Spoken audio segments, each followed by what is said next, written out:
BISBY, the insight you need. I'm Juju.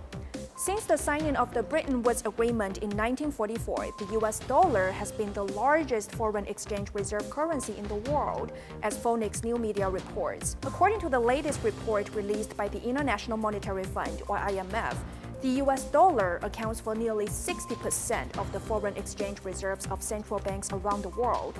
However, the frequent use of financial sanctions by the US, such as sanctions on Russia and the freeze of Afghanistan's foreign exchange reserve, have made the dollar less attractive.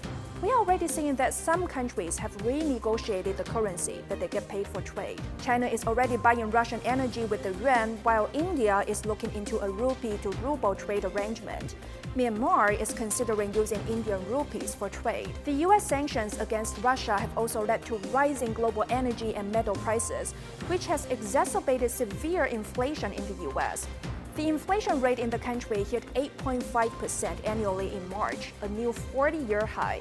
With the earlier huge economic stimulus bill, the US budget has fallen into deficit, leading to further distrust in the US dollar. The IMF says the proportion of US dollar reserves held by central banks fell to 59% in the third quarter of 2021, the lowest in 25 years. It shows a trend that the dominant position of the US dollar has been gradually hampered and that more countries are diversifying their foreign exchange reserves. What is worth mentioning is that about a quarter of the outflow share of the US dollar went to renminbi reserves. The stable yuan exchange rate, despite the Russia-Ukraine conflict, also makes it more attractive to foreign investors.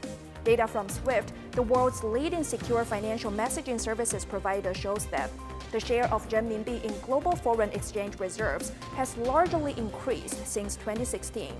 And 75 countries have held it as a reserve currency. Goldman Sachs predicts that by 2030, the renminbi will surpass the Japanese yen and the British pound to become the third largest reserve currency in the world. The internationalization of the renminbi is becoming a trend, but it is bound to be a long journey. It still faces various difficulties, such as a low level of international use, and its role as a currency of denomination is still very limited.